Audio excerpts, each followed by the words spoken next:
y amén. El Evangelio de Marcos, el peligro de las riquezas. Estamos en el capítulo 10, del versículo 23 al 31. Vamos a ir ya en materia. Fue un tema, sé que esto lo digo cada semana, pero es un tema muy apasionante porque el Evangelio siempre nos está renovando. Y no es la excepción el día de hoy. Yo pensaba llegar hasta el versículo 34, sin embargo, los tiempos no nos van a dar. Concentrémonos solamente en este segmento y que el Señor nos vaya dirigiendo. Ya haremos el esfuerzo de poder compilar más adelante los siguientes párrafos que vienen en el Evangelio de Marcos. Hasta el día de hoy hemos visto lo siguiente. Antes de que vean la diapositiva, todavía no se me distraigan con la diapositiva, hemos visto cómo Jesucristo ya está entrando en la tierra de Judea y entonces está con sus discípulos, con los fariseos y con otras personas lanzando una serie de argumentos que están tirando, derribando su forma de pensar. Específicamente con lo que se vivía en la época, ¿de acuerdo? La semana pasada nuestro hermano Luis hizo un gran trabajo al estar predicando acerca del joven rico y cómo Dios bendice a los niños. Y estuvo padre cómo fue dirigiendo todo esto a la importancia de no poner nuestra fe en la riqueza. Porque el joven rico, después de que fue exhortado, se fue triste, muy triste, porque tenía muchas cosas. Ahora, así como lo oré, la predicación de hoy es para los jóvenes. Si eres adulto, mayor de 30, 40, pues en este momento mantente más tranquilo, ¿sí? Queremos enfocarnos precisamente a la juventud, como el texto así lo añade, lo especifica, ya que el peligro está en amar las riquezas. Y ahora podríamos decir, no, es que eso, pues es como para otra gente, ¿no? Yo ni tengo dinero, podríamos argumentar. Yo estuve ahí, no quiero decir que hoy soy un joven rico, pero yo estuve en un bucle mental en donde cuando yo crecí, en la casa de mis papás no habían muchos recursos. Por lo tanto, yo fui creciendo con una mentira arraigada. Los que tienen dinero son malos. Los que tienen dinero son unos presumidos. Los que tienen dinero, con esos no te acerques. A lo mejor yo fui el único que crecí con ese paradigma, ¿sí? Pero fue todas mis influencias formativas en la escuela y ya saben, los de Silao tienen un dicho que ¿a poco vienes de Silao? Como un juego de palabras, vienes deshilachado, vienes sin dinero, vienes sin recursos, ¿no? Entonces todo eso culturalmente afecta dentro de nuestra cosmovisión al momento de relacionarnos con las personas que tienen dinero. El Señor poco a poco fue quitando y arrancando ese tipo de mentiras, porque incluso cuando ya era cuando ya mis 18 y más adelante, entonces yo tenía un recelo con las personas que tenían dinero. En este punto, yo prefería tener amigos que no tenían dinero. Y por eso yo creo que mucho mi inclinación a convertirme en un hippie. Yo creo que los hippies sí están haciendo lo correcto. Incluso el conservatorio así lo inculcaba. Ustedes los músicos, porque yo estudié en el conservatorio 3 años, ustedes los músicos son mejores que los del departamento de economía, ustedes son mejores que los departamentos de humanidades, etcétera, etcétera, porque ellos solamente ven el dinero, puro negocio, y ustedes están en contacto con sus emociones. Ustedes sí son como personas valiosas por el contacto emocional y del alma que tienen. Entonces todo eso empieza a inflarte. Y empieza a generar un menosprecio a las personas que sí tienen recurso. Bien, todo eso, incluso el Señor sigue limpiando todos estos paradigmas, porque hoy entiendo que yo estaba enojado con el dinero, con las riquezas. ¿Cómo lo sé? Porque cada vez que caía algo en mis manos, hablando de dinero, intentaba gastármelo rápido, ¿no? Que nadie sepa que tengo dinero en mi cuenta, ya me lo gasté. Y entonces mi madre me decía, parece que el dinero te quema las manos. ¿Por qué no te dura? El Señor ha estado con mucho trabajo trabajando en mi mente, en mi corazón, y yo a lo mejor puedes tú estar ahí en esta misma condición, no lo sé. Sin embargo, hoy entiendo que el tener riqueza no es pecaminoso, pero sí hay un riesgo, sí hay algo de que estar previniéndonos o de que estarnos cuidando. Y entonces yo me alejaba de las riquezas, pero en un sentido egoísta. Me alejaba de las riquezas por miedo y me alejaba de las riquezas para pensar que yo era mejor. Probablemente ese no sea tu caso. Probablemente tú seas un gran administrador y muy probablemente tú eres un buen siervo fiel en donde Dios ha sido fiel con lo poco y Dios te ha puesto en lo mucho. Gracias a Dios por tu vida también. Hoy el Señor me ha dicho, todos a los pies de la cruz somos iguales, ¿sí? Tengas o no tengas. Y hoy lo que tenemos, mi querido hermano, ha sido por la generosa mano de nuestro Señor. Sea poco o sea mucho, pero en comparación de quién. Vamos a irlo desglosando, porque había un joven rico que era muy presumido, el joven rico que estudiamos la semana pasada. Ahora, podría decir, bueno, es que eso pasaba en el siglo I. Al salir de mi casa hoy, entrando ahí Avenida Universidad, mi casa, tu casa, íbamos ahí manejando, mi querida familia y yo, cantando, ¿no? Canciones mexicanas y todo para ver si cantamos mañana. Y entonces llega un carro convertible, ¡fum!, a la glorieta. Y luego se perfila otro, ¡fum!, unos Pontiac, y carros hermosos que yo dije, esto está increíble y me dio mucha curiosidad. ¿Y quién lo está manejando? Unos muchachitos. Le dije, pues ¿a qué se dedican? Que ya tienen carros como esos súper padrísimos, ¿no? Y yo les dije a mis hijos, a ver, fíjate quién lo está manejando. Y entonces la actitud de los jóvenes, de los que estaban ahí, era de arrogancia. Saco mi coche justo antes del grito para que todo el mundo me vea cómo ronronea mi motor. Entonces así me encuentro con unas muchachonas o mi estatus social sube y entonces es el mismo cantar. En el siglo I como en el siglo XXI hay el peligro de tener riquezas y mal usarlas. Es decir, amar en lugar de usar. ¿De acuerdo?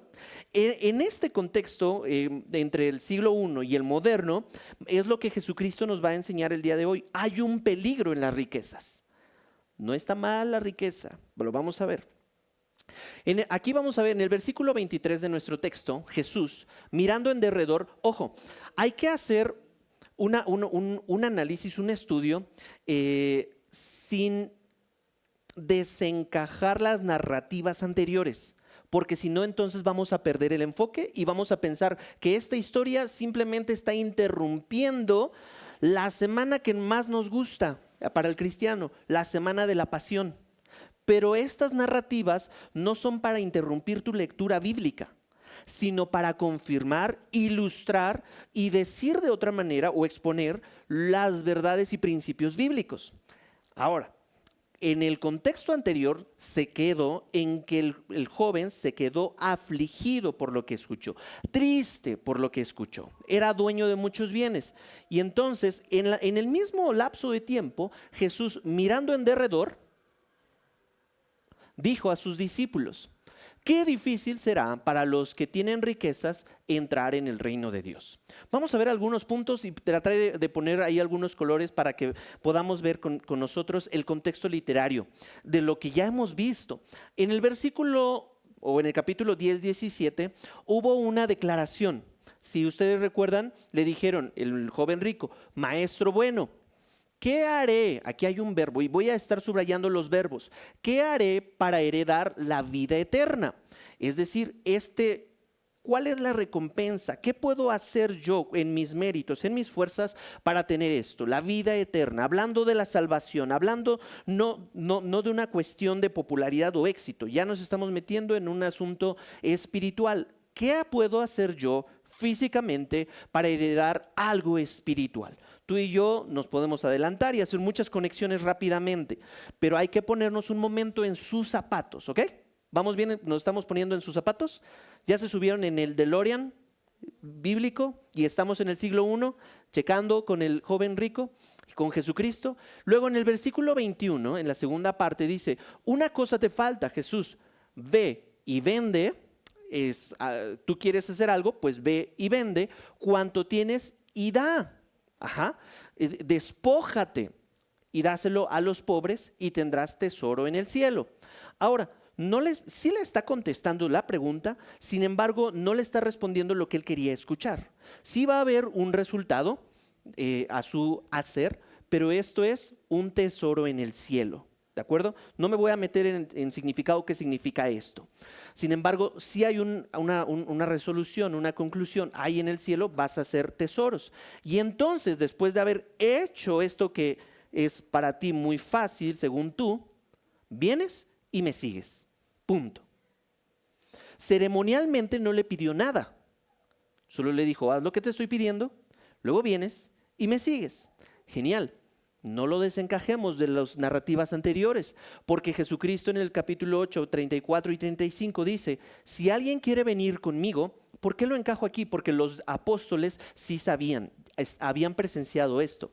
Si alguien quiere venir conmigo, lo que predicó Eden hace unas semanas atrás, meses, dice, niéguese a sí mismo, tome su cruz y sígame. ¿Logras ver el vínculo entre sígueme, me sigues? Porque el que quiera salvar su vida, o en términos de la eternidad, la perderá. Pero el que pierda su vida por causa de mí y del evangelio, la salvará. Hay una relación entre seguir a Jesús y la salvación. Es muy sencillo. Para que tú y yo nos podamos ver que Jesucristo está predicando lo mismo en diferentes escenarios, a diferentes personas, y hasta este punto, los más allegados a Él todavía no cachaban. ¿Pero por qué? Porque sin afán de menosprecio, sus cercanos, los discípulos, eran unos jovencitos de alrededor de 20 años. Todavía falta mucho que ellos necesitan aprender. No menospreciemos a la juventud. Enseñémosle. No los señalemos. No los descartemos. Si no, Jesús ya los hubiera descartado. Continuemos, porque esto se pone muy bueno. Los discípulos entonces, al haber escuchado esta respuesta, tuvieron esta reacción de asombro. Se asombraron, ¿sí? Algunos dicen que como en un tinte de miedo, no lo sabemos, dejémoslo simple, se asombraron de lo que Jesús dijo. Pero Jesús respondiendo de nuevo les dijo, no es que contestó otra pregunta, sino que enfatizó lo que ya había dicho en el versículo anterior y lo subrayamos, hijos, qué difícil es entrar en el reino de Dios. Hay algo que necesitamos conocer del contexto cultural. Había algo que estaba por ahí diseminándose y es que solía haber una creencia que asumía que en los judíos, la posesión de gran riqueza era evidencia de la bendición especial de Dios. Lo digo con otras palabras. Si tú tenías vacas, bueyes, ovejas, terrenos, sirvientes, eso quería decir para los judíos, deformadamente, que eras bendecido por Dios, que tú tenías un lugar mejor con Dios en su mesa. ¿Y eso de dónde viene? Algunos sugieren, que viene de Deuteronomio 28. Vamos para allá un poquito, porque quiero que tú y yo nos pongamos en sus zapatos. En Deuteronomio capítulo 28.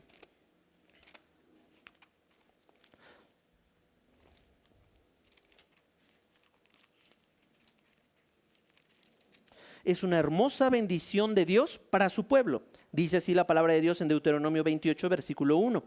Y sucederá que si obedeces diligentemente al Señor tu Dios, lo comienza con una condicionante. Si tú obedeces diligentemente a Dios, eso es muy claro, Entonces va a venir el siguiente resultado. Cuidando de cumplir sus mandamientos que yo te mando hoy, el Señor tu Dios, te pondrá, y aquí empieza de donde algunos dicen, vino como esta forma de pensar. Te pondrá en alto sobre todas las naciones de la tierra, y todas estas bendiciones vendrán sobre ti y te alcanzarán. Si obedeces al Señor tu Dios, bendito serás en la ciudad y bendito serás en el campo. Bendito el fruto de tu vientre, el producto de tu suelo, el fruto de tu ganado, el aumento de tus vacas y las crías de tus ovejas. Benditas serán tu canasta y tu arteza. Bendito serás cuando entres y bendito serás cuando salgas. Hermoso está esto. Continuemos en el versículo 7. El Señor hará que los enemigos se levanten contra ti cuando sean derrotados delante de ti. Saldrán contra ti por un camino y huirán delante de ti por 7 caminos. El Señor mandará que la bendición sea contigo en tus graneros y en todo aquello en que pongas tu mano, y te bendecirá en la tierra que el Señor tu Dios te da. Te establecerá el Señor como pueblo santo para sí, como te juró si guardas los mandamientos del Señor tu Dios y andas en sus caminos. Versículo 10. Entonces verás todos los pueblos de la tierra que sobre ti es invocado el nombre del Señor y te temerán. Versículo 11. El Señor te hará abundar en bienes, en el fruto de tu vientre, en el fruto de tu ganado y en el producto de tu suelo, en la tierra que el Señor juró a tus padres que te daría. El Señor abrirá para ti su buen tesoro, los cielos para dar lluvia a tu tierra a su tiempo y para bendecir toda la obra de tu mano. Y tú prestarás a muchas naciones, pero no tomarás prestado. El Señor te pondrá a la cabeza y no a la cola. Solo estarás encima y nunca estarás debajo. Si escuchas los mandamientos del Señor tu Dios que te ordeno hoy para que los guardes cuidadosamente. No te desvíes de ninguna de las palabras que te ordeno hoy, ni a la derecha ni a la izquierda, para ir tras otros dioses y servirles. Está muy claro el marco de bendición que estipula Jehová en el Antiguo Testamento, ¿verdad? Si obedeces, tendrás.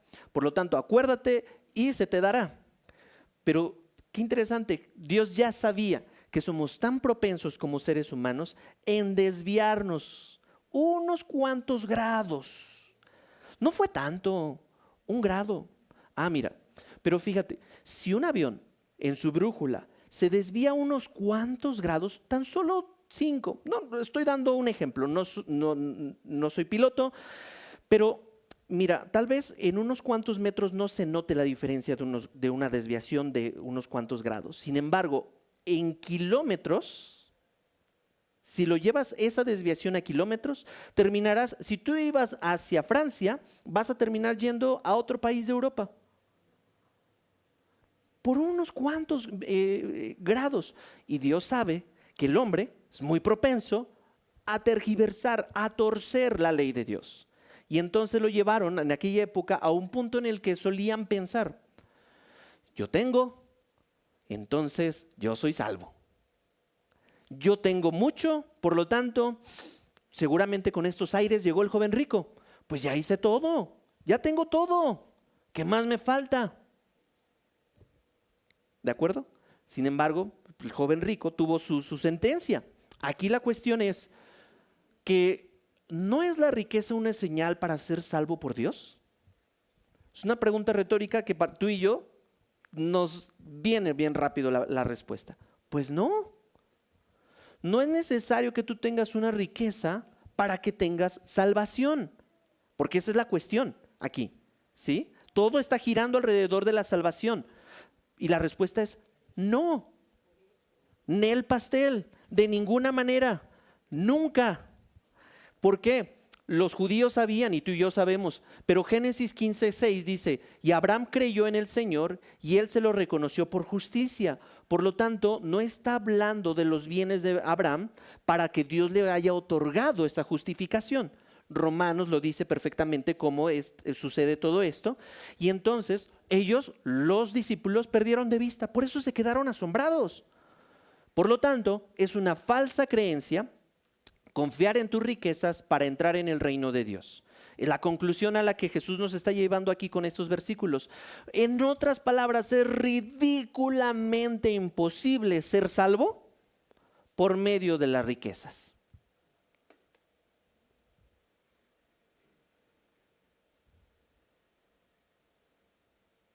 es ridículamente imposible ser salvo, entrar al cielo por las riquezas. Así de ridículo se escucha y así de ridículo Jesucristo lanzó una ilustración. Yo me divertí mucho cuando estaba haciendo esta diapositiva, me estaba carcajeando y mis hijos me decían, ¿por qué te estás carcajeando? ¿Por qué te estás riendo? Y fíjense, vamos a poner esto. Para el otro lado. Ahí está. La dificultad para entrar al reino de Dios por medio de las riquezas es que el dinero es un siervo maravilloso, pero un amo terrible. El dinero ofrece mucho, poder, estatus, pero es un buen recurso cuando lo sabes utilizar. Pero es un amo terrible cuando te dejas utilizar por el dinero o las riquezas. Es ahí el peligro de las riquezas, ¿sí? El dinero podrá comprar muchas cosas en la tierra. Pongámosle ejemplos. ¿Qué puede comprar el dinero? ¿Qué sí puede comprar el dinero? ¿Ejemplos? Viajes. Ay, ay, ay. En coro. Casas. Coches. Tacos. El nuevo iPhone 16. Ándale tú. Tecnología. Belleza. Por ahí una vez alguien dijo, es que no soy fea, es que no tengo dinero. ¿Qué más puede comprar? ¿Qué sí puede comprar el dinero? Álvaro. Instrumentos. Ándale, instrumentos, muy bien. Y todas esas cosas, el dinero puede comprar hasta amigos, hasta pareja, hasta una boda, poco no, ¿verdad? Bien. Pero hay cosas que el dinero no puede comprar y nunca podrá comprar la salvación de los hombres. Así de tajante. No puede comprar la salvación de los hombres. Vamos a continuar. En el versículo 25, Jesús continúa. Es más fácil entonces para un camello pasar por el ojo de una aguja que para un rico entrar en el reino de Dios. Esto es lo que me causa mucha risa, porque así de ridículo se escuchaba como lo anterior, entrar, y así de ridículo Jesucristo utilizó esta ilustración. Ahora, yo me puse a investigar, hice mi tarea, y no habla para nada de unas puertecillas donde entraba el camello. No se deje engañar. La aguja es una aguja de coser. Ajá. La traducción literal es una aguja para costura, no una puertecilla. De todos modos, si es la puerta o no, no nos vamos a meter en cosas que pueden ser periféricas. Da la ilustración, pero básicamente es así. El ojo de una aguja. Demostrar humanamente lo absurdo e imposible que un rico entre al reino de Dios. La ilustración del camello, entonces demuestra el contraste del tamaño de un animal muy grande que es el camello, comparado con el tamaño muy chiquitito de un ojo de una aguja. ¿Vamos bien? Por lo tanto, la realidad de los humanos se está alterando, porque Jesucristo está instalando la realidad de Dios y rompiendo con la perspectiva humana. Me di a la tarea de escoger un sonriente camello, guapetón con sus cejas, ponerlo en un desierto, no sé si ese sea Palestina, pero me apareció ahí. Y también le puse ahí en gran escala una aguja para coser, muy sencilla. No es del siglo I, pero nos da la idea, ¿de acuerdo? Entonces, ahí tenemos un lindo camellito. ¿Cómo vamos a hacer que entre? Bueno, pues este camellito se puso creativo y dijo, vamos a cumplir, si para Dios todo es posible, vamos a cumplir con esto. Y entonces tenemos a un camellito que pudo romper. Pero esto es tan ridículo que Jesucristo quería dejarlo así. Es imposible. O tienes que hacer muy grande la aguja y muy chiquito y crear la película Querida, encogí al camello, para que esto funcione. Se sale de nuestra manufactura, se sale de nuestra elaboración humana, poder completar nuestro acceso al cielo por medio de recursos humanos. ¿Me van siguiendo? Esto está padrísimo, por eso me estaba carcajeando. Porque yo dije, ya te entendí, Jesús, es cierto. Entonces no hay que buscarle más. Básicamente la ilustración es exagerada porque es imposible para el hombre. Bueno, y ahí el camellito dice, bingo, lo logré, ¿no? Entonces vamos a continuar. Ahí en el mismo verso 25 Las riquezas per se no son pecaminosas. Vamos a agregar algo de balance, ¿sí? Porque yo sé que aquí hay personas que tienen recursos. Entonces, las riquezas per se no son pecaminosas, pero pueden llegar a engañar nuestro corazón usurpando el lugar que le pertenece a Dios. Ahí sí, mi querido, ahí sí. Cuidado con ese lugar que solamente le pertenece a Dios. ¿Por qué? Recordemos el contexto literario. Marcos 4, 18 y 19 dice, otros son aquellos en los que sembró la semilla entre los espinos, si recordamos la parábola del sembrador, y a estos son los que han oído la palabra. Pero las preocupaciones del mundo, y aquí está el enfoque, y el engaño de las riquezas, ¿m? ¿Pudimos hilar la palabra de Dios? Se está contestando solita. Y los deseos de las demás cosas entran, ¿qué entra? El engaño de las riquezas y que ahogan, que las riquezas ahogan la palabra y se vuelve estéril. Y entonces no hay fruto en esa tierra. ¿De acuerdo? Aquí me adelanté un poquito, pero a los ricos de este mundo enséñales que no sean altaneros ni pongan su esperanza en la incertidumbre de las riquezas, sino en Dios. ¿Por qué? Porque algunos mensajes en el texto original de Marcos, regrésate a Marcos, capítulo 10, cuando Jesús dice qué difícil es para que un rico entre al reino de Dios, y Jesús nuevamente dice qué difícil es, algunos agregan a los que confían en, ese es el texto agregado, no a los que poseen, sino a los que confían. No lo pone aquí la Nueva Biblia de las Américas, pero algunos textos sí lo añaden. Ok, la idea es en esto. ¿Quién es nuestro salvador funcional? ¿Las riquezas? Pues ya lo hemos visto que no. Ahora, antes de darte esto, el texto está hablando acerca de cómo puedo entrar a la salvación. ¿Bien?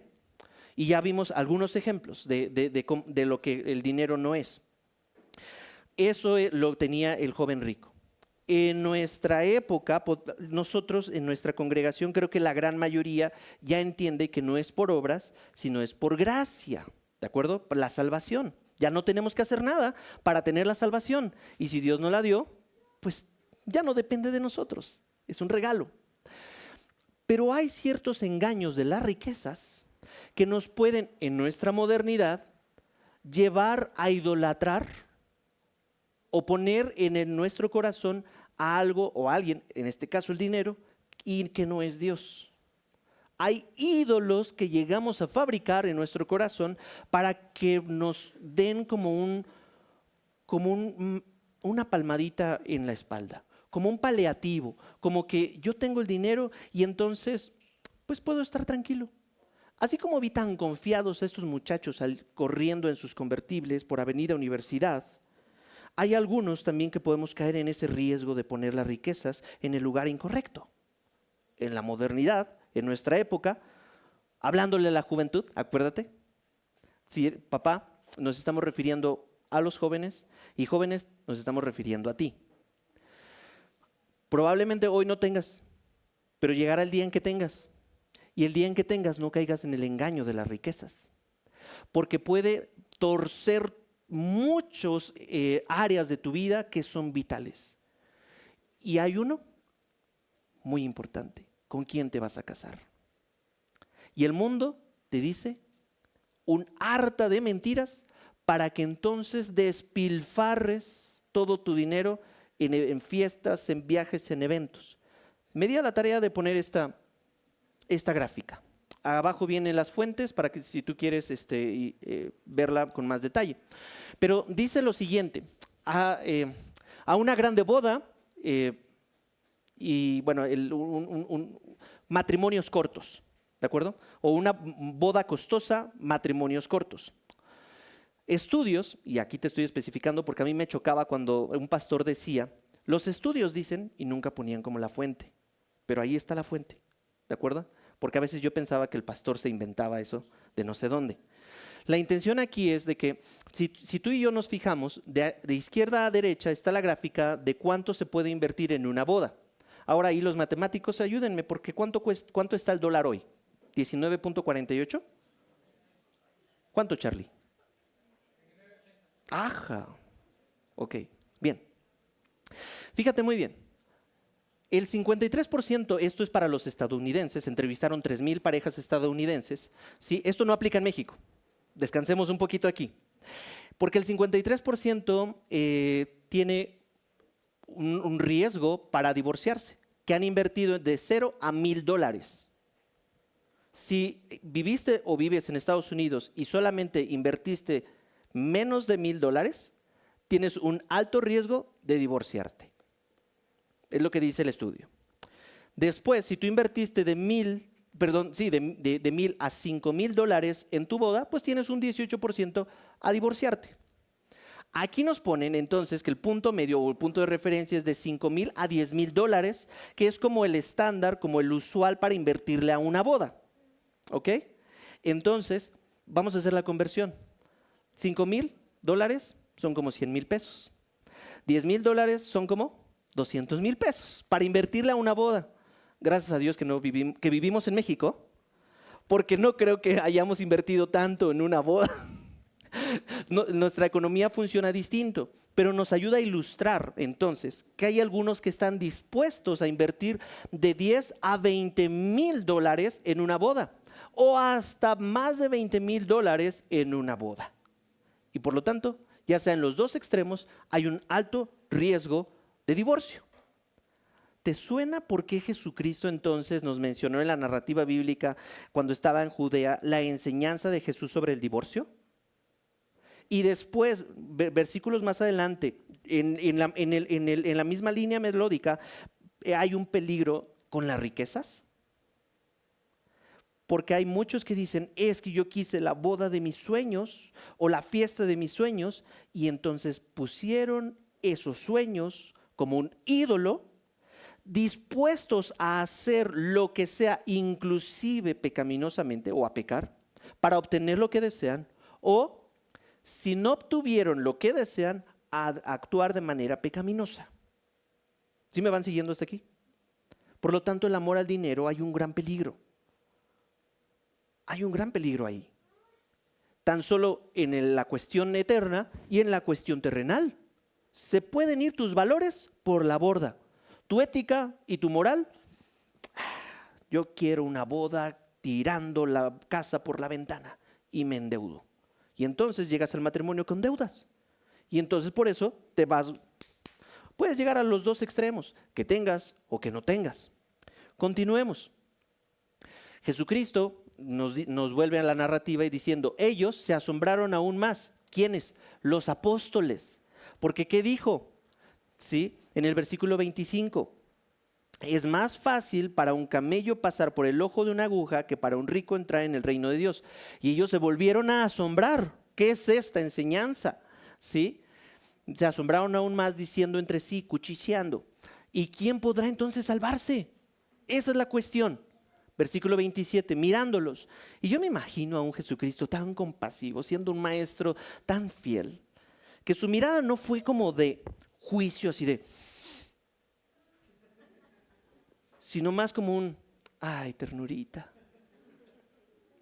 Me pongo creativo en esos momentos de la narrativa bíblica, no lo dice, porque Jesucristo a sus discípulos bien los pudo haber descartado a la primera, pero no lo hizo a sus discípulos y les dijo, para los hombres es imposible. ¿Qué es imposible? Salvarse, pero no para Dios, porque todas las cosas son posibles para Dios. Pongamos el texto en su contexto y no utilicemos este texto para armar un pretexto, porque en el ámbito cristiano habemos mucho que sacamos eso y entonces tenemos a jóvenes un día antes, a medianoche, estudiando para su examen y diciendo es que Señor, ayúdame a pasar el examen porque todas las cosas son posibles para ti. O Señor, todas las cosas son posibles para ti, entonces yo declaro que es esa sierva va a ser mi esposa. Así como es lo que tocare mi planta, esa la voy a pisar ahora que entre la alabanza. Y entonces empezamos a sacar muchas cosas de contexto. Está hablando acerca de las riquezas y no está diciendo yo puedo entonces endeudarme o hacer un mal uso de mis finanzas y voy a salir de esas sin entrar a una cuestión de buró de crédito o a una cuestión en donde se ha manchado todo este orden financiero, porque todas las cosas son posibles para Dios. Dios, sácame de este hoyo financiero en el cual yo me metí. Ahora, todas las cosas, pregunta, ¿todas las cosas son posibles para Dios? ¿No solo lo financiero? Sí, no tengamos miedo de decirlo. Sí, todas las cosas son posibles para Dios, pero no le pidamos a Dios algo que Él no nos está enseñando. Aquí nos está refiriendo a la salvación. Ujú. La salvación no se puede lograr por medio de un solo canal. Entonces Pedro, nuestro querido Pedro, piedra, el más arrecho, diría Edén, el más arrecho, el más aventado, el más contestón, ¿sí? Comenzó a decir a Jesús, nosotros lo hemos dejado todo y te hemos seguido. Híralo con lo que pasó en el versículo 23, cuando Jesucristo les estaba diciendo que en todo. Ahora, el asombro de estos jóvenes discípulos pudo haber sido porque el argumento de Jesús estaba generando una nueva sinapsis en sus mentes. Te voy a dar una pequeña ilustración. En esta semana, con uno de mis hijos, no voy a decir su nombre, estábamos viendo acerca de la familia de Moisés. Ajá. Lección 1, 9 de la mañana, teniendo nuestras clases de homeschool. Y le estábamos enseñando la historia de la Pascua. Y entonces yo le dije a uno de mis hijos, bien, Moisés, le dije, tuvo un papá y una mamá, Airam y Jocabed, y tuvieron 3 hijos, Miriam, Moisés y Aarón. Fueron 3 hijos, Miriam, Moisés y Aarón. Ok, a ver, repite después de mí. Miriam, bueno, yo le dije a mi hijo, Miriam es hermano de Aarón, hermana de Aarón, y Aarón es hermana de Moisés. Por lo tanto, estos 3 chiquitos son hermanos. Sencillo. Yo le hice la pregunta al revés. Moisés y Aarón, ¿de quién son hermanos? De Miriam. Por lo tanto, ¿cómo se llama la hermana de Moisés? La misma cara tuvo mi hijo. Miriam. Pero ahí yo veía cómo mi hijo se esforzaba.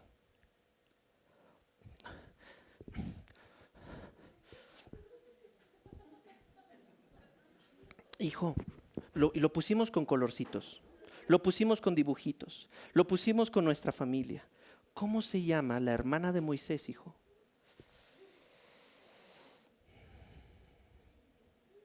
Me dio tanta ternura y compasión, porque su cerebro estaba logrando conectarse, logrando sus neuronas, sus dendritas, todo, una sinapsis así. ¿Quién es Moisés? ¿Quién es Miriam? ¿Quién es Aarón? ¿Qué parentesco tienen? Así me imagino el asombro de los discípulos, rompiéndoles todo lo que ellos habían creído. Pues no, que se supone que los que deben de tener un lugar privilegiado son los ricos. Por eso el joven rico no lo desechaste, lo atendiste. Estaba toda esa cuestión cultural en el ambiente. Ajá. Y entonces la realidad de que ningún hombre puede salvarse se estaba instalando en la mente de los discípulos. Pero ellos estaban así, buscando. ¿Cómo es esto posible? No tiene sentido. Y ojo, la Biblia dice, no puedes salvarte a ti mismo. Es sencillo. ¿Qué dice Proverbios 29? Luis, ¿me ayudas a leerlo, por favor? Proverbios 29. La Biblia es clara. Los discípulos tenían, y voy a citar, por eso cité el Antiguo Testamento, esto en sus manos. Eran judíos. No puedes salvarte a ti mismo. Proverbios 29. ¿Qué dice? ¿Quién puede decir, yo he limpiado mi corazón, limpio estoy de mi pecado? No puedo limpiarme de mi propio pecado. El otro Luis. Salmo 49:7. Porque ningún ser humano puede salvarte. Salmo 49:7. ¿Qué dice, Huicho?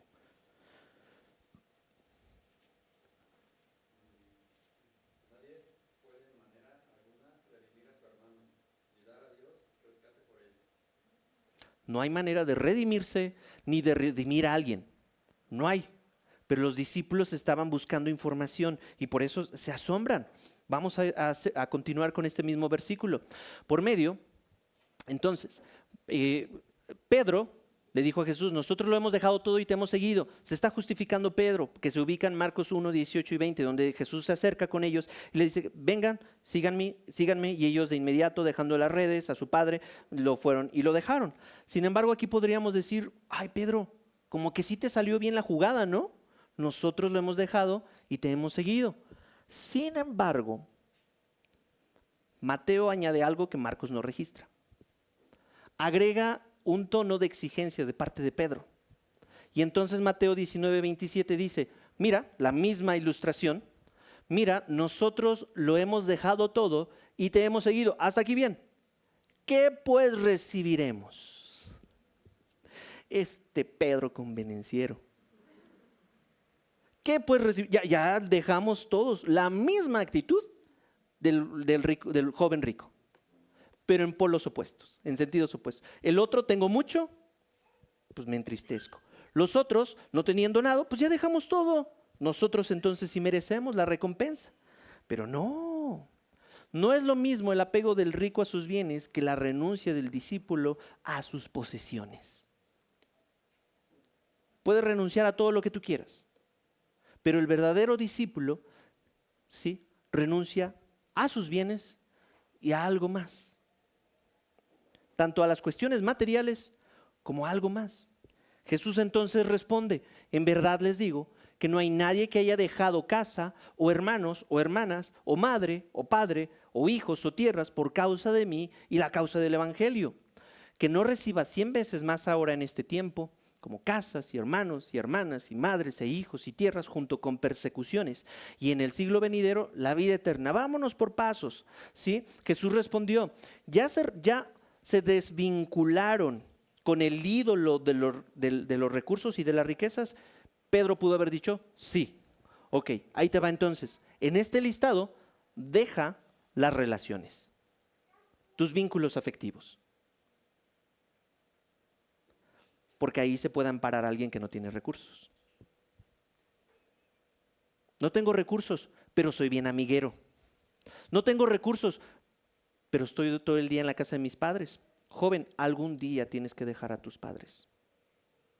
Padres, algún día tienes que dejar ir a tus hijos.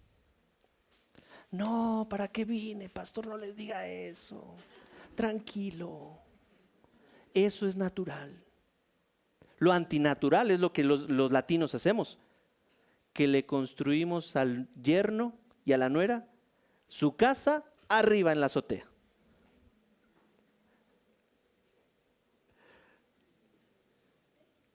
Así de asombrados estaban los discípulos. Esa misma cara es la de asombro. Ilustra perfectamente. Pero no dice abandona, o sea, no dice y emancípate, sino busca la autonomía, la independencia. ¿De acuerdo? La palabra dejar en el griego es afiestemi. No sé si pronuncié bien el griego, lo escuché en la mañana, pero entonces quiere decir despedir, dejar atrás, perdonar, divorciar. Ajá. Habían los fariseos que se querían divorciar por cualquier cosa y también rechazar. Por lo tanto, había fariseos que se querían divorciar por todo, un rico que quería atesorar sus riquezas y unos discípulos que lo habían dejado todo, aparentemente, pero había una conveniencia atrás de Pedro. Por lo tanto, dejar atrás cualquier vínculo material y afectivo es la condición para convertirse en un fiel discípulo de Jesucristo. No siga leyendo lo demás. Dejar la riqueza y los vínculos afectivos por seguir a Cristo es el precio de estar en el camino. This is the way. Así es el camino. ¿Y por qué lo digo? No sé si aquí en la Ciudad de México se viva, pero en el Bajío hay un ídolo que se llama el matriarcado, en donde muchas familias les es impedido ir a la fe por mantener el vínculo relacional con la madre. Es que la madre es de la religión tradicional. Y entonces, si alguien osa convertirse en cristiano, va a perder todo, incluso hasta amenazas. Si tú le dices a la abuelita que te hiciste cristiano, la matas. Es verdad. No les estoy mintiendo, no les estoy inventando. En el Bajío hay un fuerte matriarcado. Aquí en la Ciudad de México no sé si eso se vea tanto, no he vivido tantos años aquí. Tú sabrás. Pero el punto es, mi hermano, mi hermana, si tú no has decidido seguir a Cristo por el miedo a las relaciones que tienes con tu mamá, con tu papá, con tus hermanos, con tus tíos, con cualquier cosa, entonces sí estás poniendo a Jesús en un lugar muy abajo y estás confiando más en tus relaciones. Deja ir ese apego que tienes. Suéltalo. Que Jesucristo se compadece. No te dice, elimínalos y bloquéalos de tus cuentas. No te dice, dales una patada y que nunca jamás vuelvan. No. Simplemente está diciendo, ¿tú estás dispuesto a seguir a Jesucristo? Deja al esposo, deja a la madre, deja a tus hermanos. ¿Quién de aquí estaría dispuesto a que si Dios le confirma, vamos a abrir una misión en... ¿Cómo se llama este lugar donde vive don Jaimito, del Chavo del Ocho? En Tangamandapio vamos a hacer una misión. ¿Tú estarías dispuesto a ir para seguir a Jesucristo? ¿O estás más apegado a tu comunidad, a tu comodidad y a tu comunidad?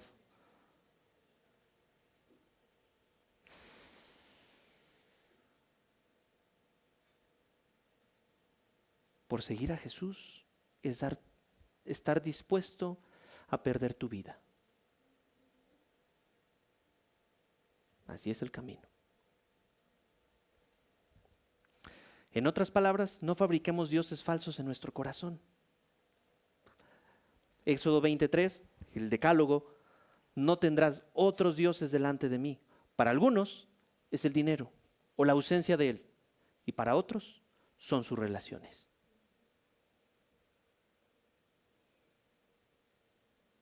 Tu hijo, tu hija, tu madre, tu padre, el tío. Híjole, ¿cuántos de nosotros pasaríamos por este filtro? Si nos colaran a través de ese versículo, ¿cuántos de nosotros quedaríamos? Bueno, no me incluyo. O quedarían. Igual y yo hasta por presumido no entro ahí. Y concluye Jesucristo. El costo de ser discípulo implica lo siguiente: complacer y glorificar al Señor es lo primero. ¿Sí? Y esto significa que estamos dispuestos, ¿quiénes? Los discípulos, los que estamos caminando con Él, a sufrir la falta de respeto e incluso la persecución con el fin de respetarlo a Él. Dice la hermana Ellis Fitzpatrick en su libro de Ídolos del Corazón. Un ídolo puede llegar a tomar una forma monstruosa en el corazón, poniendo nuestras relaciones por encima de Dios. Es que no quiero faltarle el respeto a mis hijos. Mi hermana, haz lo que tengas que hacer. Es que no quiero molestar a mi esposo. Mi hermana, haz lo que la Biblia te llama a hacer. Es que prefiero mantener la paz en lugar de conversar y orar con mi esposa. Hermano, haz lo que tengas que hacer. Porque ahí tenemos varios ejemplos de paternidades en el Antiguo Testamento que no estuvieron dispuestos a corregir a sus hijos, y luego tenemos hijos que estaban afuera del templo coqueteando con las siervas en el Antiguo Testamento, acostándose con ellas. Y no tan solo eso, sino que va a haber persecución, falta de respeto. ¿No que eres cristiano? Un menosprecio, una crítica, un juicio. Mi hermano, que no te sorprenda eso. Lo podremos esperar de los inconversos. Y ya lo vimos hace 15 días. Mantengámonos lejos de ser nosotros los que perseguimos a los mismos cristianos. Con un ojo de juicio, míralo ya hizo, míralo ya pensó, míralo ya dijo, míralo ya se vistió.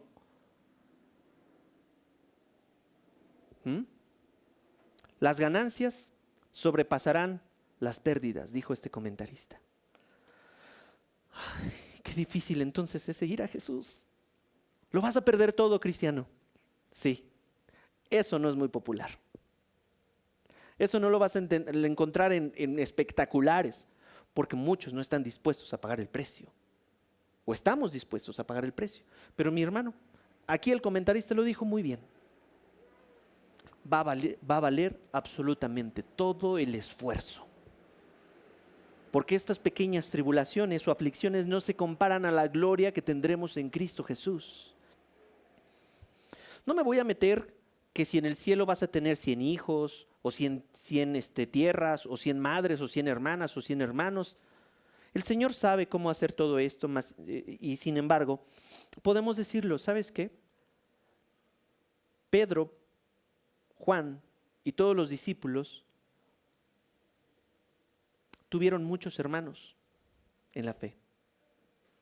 Pudieron tener muchos padres en la fe, muchas madres en la fe. Pablo lo aterriza en 1 Timoteo capítulo 5.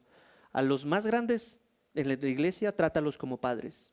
A las ancianas, trátalas como madres. A los hermanos en la fe, a los jóvenes, trátalos como hermanos. Y a las jovencitas, trátalas como hermanas con toda pureza. Entonces, Pedro tuvo muchos hermanos en la fe. Su familia en la fe, su familia espiritual, creció.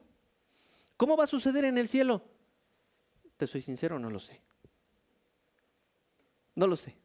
Pero definitivamente sí sé que va a haber persecución aquí en la tierra y ya tendremos gloria. Terminando, muchos serán los últimos y los últimos los primeros.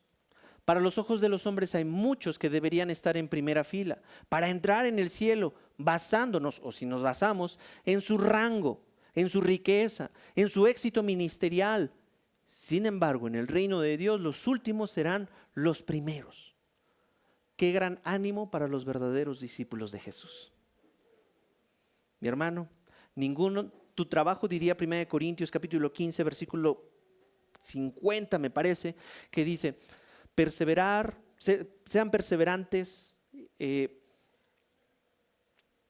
su trabajo para el Señor, porque Dios traerá su recompensa. Por lo tanto, lo que tú estás haciendo para el reino, Dios lo contempla. Y si nadie te ve aquí, no lo hagas para que te vean. Si nadie te aplaude, no lo hagas para que te aplaudan. Mira, eso es efímero. La cuestión aquí es mi amor, mi afecto, mi plenitud debe estar con mi continuo buscar el rostro de Dios entre semana, fines de semana. Y de esta manera, mira, si tú haces lo que a Dios le agrada en lo íntimo, Dios se encargará de ordenarte y de ponerte en donde Él quiera en lo público. Es ahí parte de nuestro ADN. Primero intimidad antes que actividad. Que tu intimidad pueda respaldar la actividad que el Señor te está llevando a hacer. Y no al revés. Porque si no nos quemamos, perdemos, lo torcemos, nos desviamos y todo lo demás. Concluyo así. Si tienes riquezas, si eres un jovencito rico, no seas orgulloso, ni te confíes en tu dinero, el cual es inestable. ¿Cuántos han invertido en la bolsa? No me levanten la mano, pero ¿cuántos dicen que la inflación y que ahora ya vale? Y todo esto es muy volátil, la cuestión del dinero, las finanzas y la economía aquí en la tierra. Entonces, ¿qué? Deberías depositar tu confianza en Dios, quien te da en abundancia todo lo que necesitas para que lo disfrutes. Entonces, ya sea que tengas o no tengas, esto sigue siendo verdad. Dios te ha dado todo lo que necesitas para que estés completo en Él. ¿No te hace falta? Nada. Ejercitemos el contentamiento.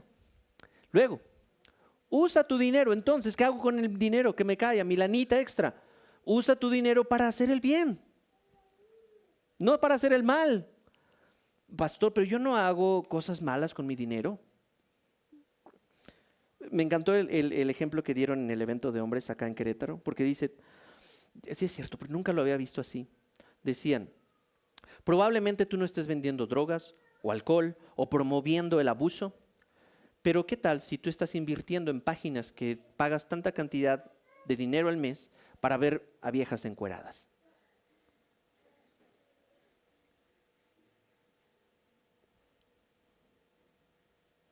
Pastor, pero yo no tengo cuenta en esas páginas, no.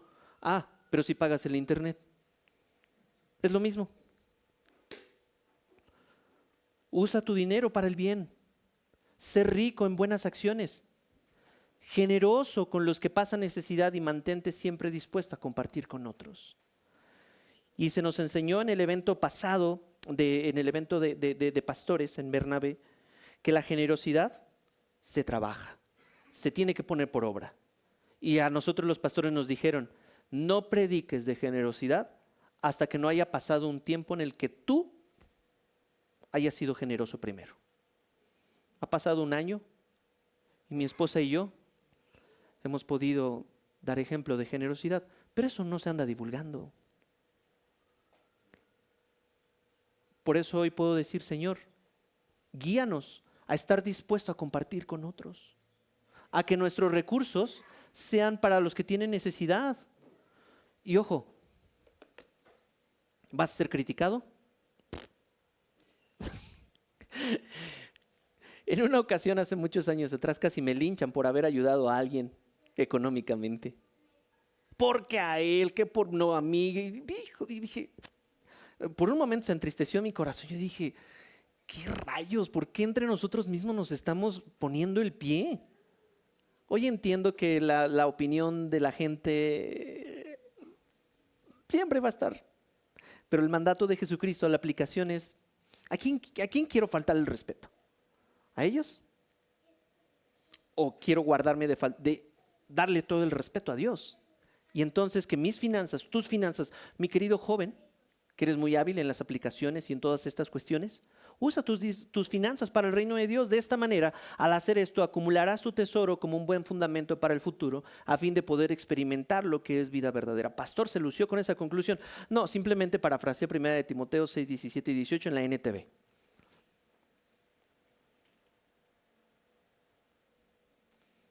Termino. La salvación, las riquezas no te dan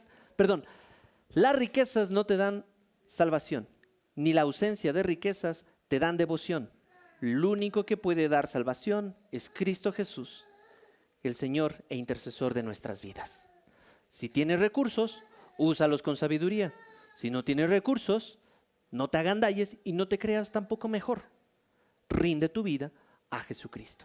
Vamos a orar y que Dios bendiga este momento. Señor, qué peligroso es tener las riquezas en nuestras manos con un corazón egoísta y perverso.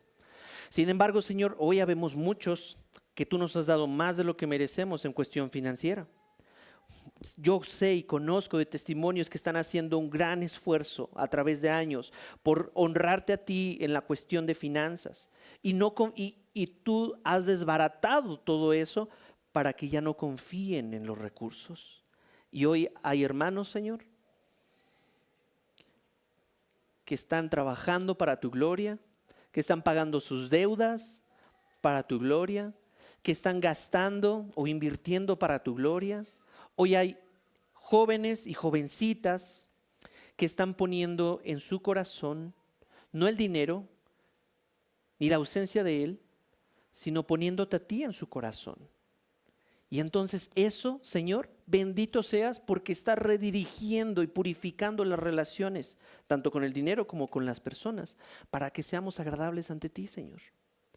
Manténnos con la motivación correcta, con el enfoque correcto, si el día de mañana nos llega un dinerito extra. Y aún así, Señor, si no llegara, ¿recibiremos de ti tan solo el bien y rechazaremos el mal? De ninguna manera. Gracias a Dios porque aquí la gran mayoría ya ha sido salvada, ya tiene su vida totalmente consagrada a ti. Pero manténnos humildes, danos humildad, Señor.